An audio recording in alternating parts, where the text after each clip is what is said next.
का हो रहा था, बट पैसे थे अभी।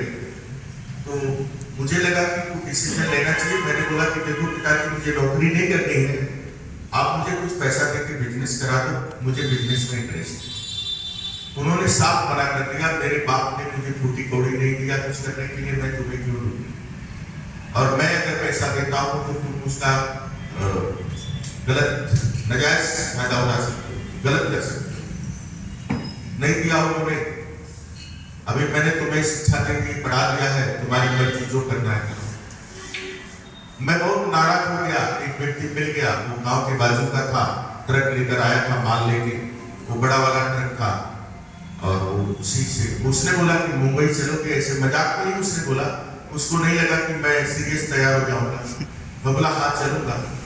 कब निकलोगे? बोला सुबह सुबह। तो मैं सुबह सुबह क्या किया, लोगों ने सोचा कि गया होगा बाथरूम वगैरह। तो मैं बस अपना जो कपड़ा पहना था उसी में और एक लुंगी दबाया प्लास्टिक के थैली में और ताप के निकल गया। उस समय मोबाइल की सुविधा भी नहीं थी कि कोई पता कर पाएगा कि कहाँ गया कहाँ नहीं गया।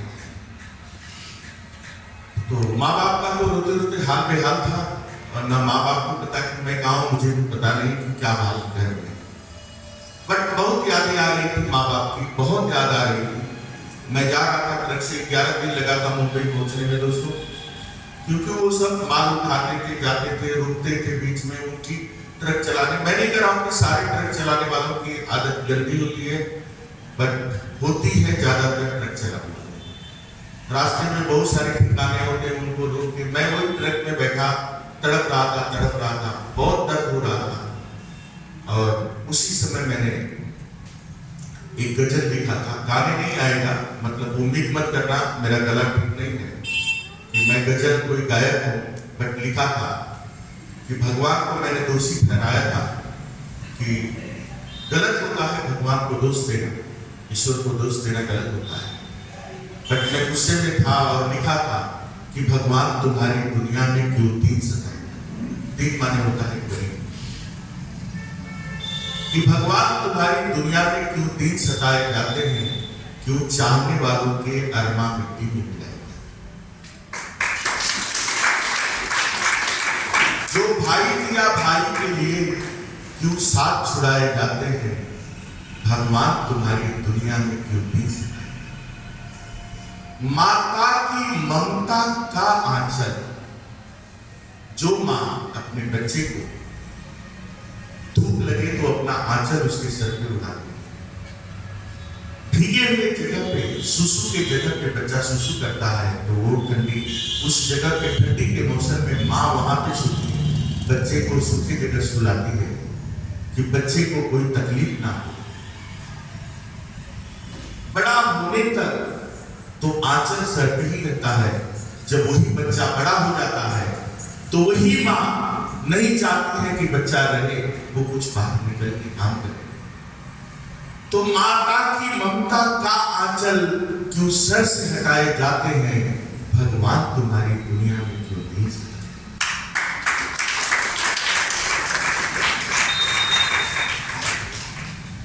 ये दर्द था जो निकला था, लिखा गया, ट्रक वाले ने ले जाकर छोड़ दिया मुंबई में। बस आपको इसलिए बता रहा हूं कि मेरे से बदतर स्थिति तो आपकी नहीं। अगर आप सोचते हैं कि आपकी कमजोरी आपको रोक रही है, गरीबी आपको रोक रही है, तो मेरे से बुरी हालत में आपको काम नहीं की, हम ना ही कर रहे। वो बताने जा रहा हूं, तैयार रहना।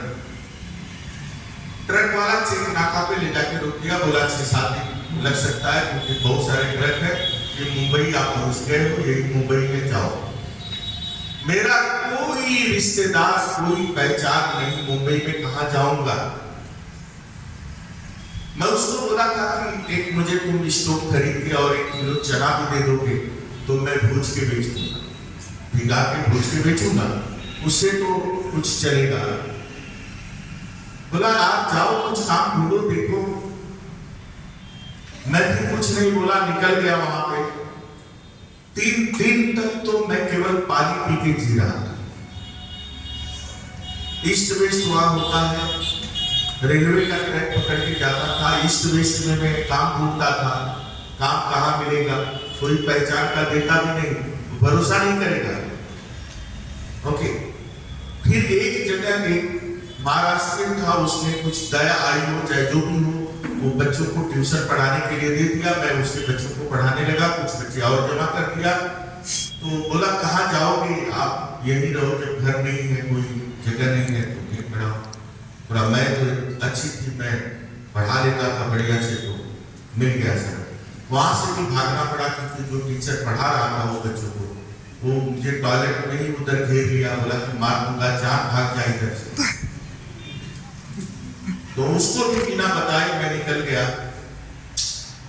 ढूंढते ढूंढते फिर इमिटेशन ज्वेलरी का काम चल रहा था, वहां पूछा भैया काम मिलेगा, तो इमिटेशन वालों को लड़का चाहिए ही होता है वहां। तो एक ने रख लिया, वो काम करने लगा, काम करने में उसमें थोड़ी तरक्की किया, पैसे कमाया, घर चलाने लगा, फिर घर से संपर्क हो गया, चलाने लगा और धीरे धीरे आगे बढ़ रहा था। फिर हर्षद मेहता का घोटाला हुआ, वो भी काम एक्सपोर्ट का, क्योंकि उसके बाद सब एक्सपोर्ट होते थे, वो भी बंद हो गया दोस्तों। फिर से सड़क पे बहुत भटकना पड़ा इधर उधर। एक नॉन बैंकिंग कंपनी में मैंने काम कर दिया।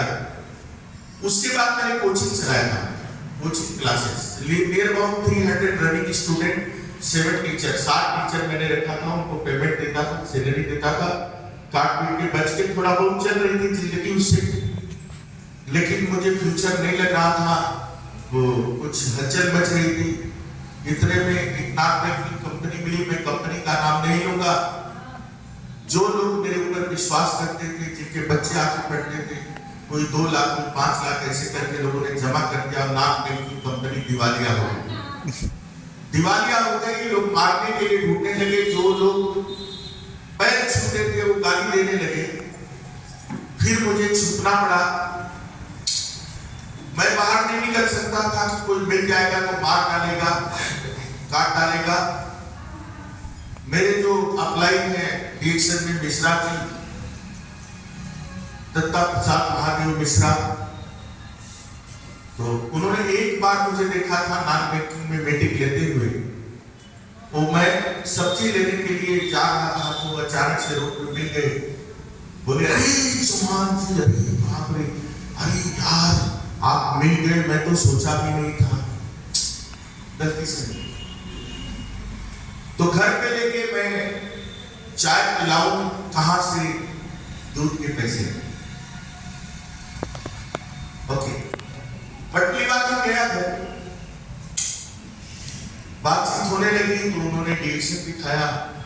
तो बल्कि मैंने उनको एक बात पूछ दिया कि अरे मिश्रा जी, आपका बैग तो उस पर आरसीएम लिखा है, तो डिएक्शन कैसे समझा रहे?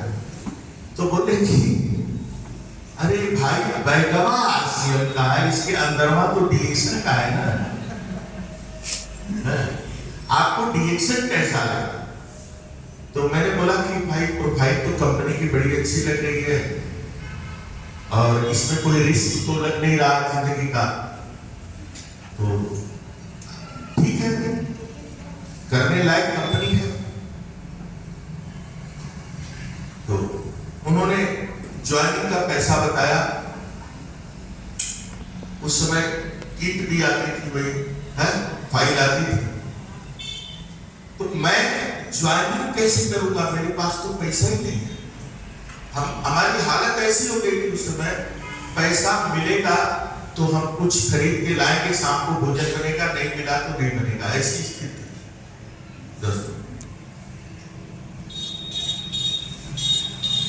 अगर ये मेरी कहानी आपको आज छू गई, ये सच्ची घटना मैं बता रहा हूं,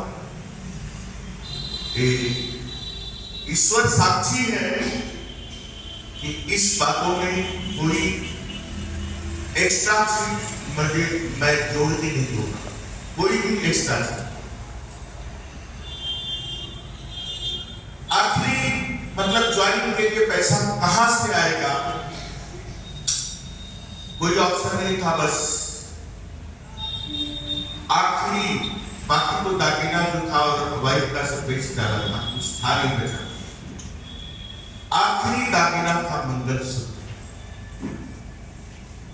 छोटा ही था, बहुत पैसे का था नहीं, बट था मंगलसूत्र। और हमारे हिंदू धर्म में मंगलसूत्र पर ही स्त्री का, पत्नी का अधिकार होता है। भाई सब बेच दो, मंगलसूत्र तो रहे।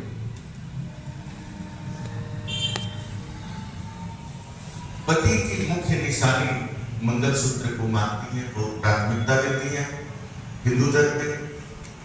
मेरा बदन कांप रहा था कि मैं कैसे बोलूं,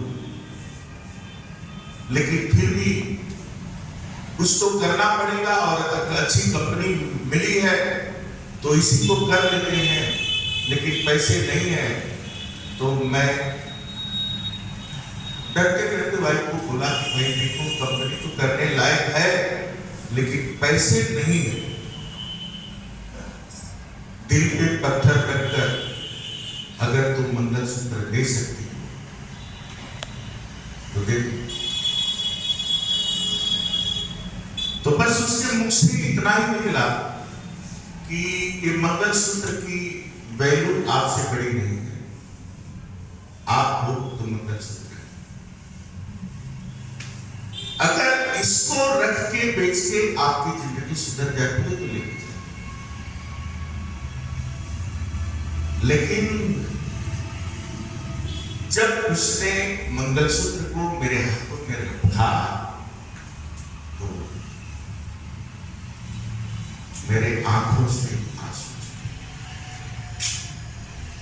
वो दिन याद आता है तो अजीब सा लगता है। देश से छोड़ने के बाद मुझे क्यों सता रहा था ये डर, ये जो हिस्ट्री है जो मैंने इसके लिए त्याग किया था, अचानक से मेरी जिंदगी मेरे हाथ से निकल गई। वो थोड़ा सा साहस दी उसने, मत अपनी जिंदगी बनाओ, क्योंकि घर तो चलाना, लेकर गया ताकि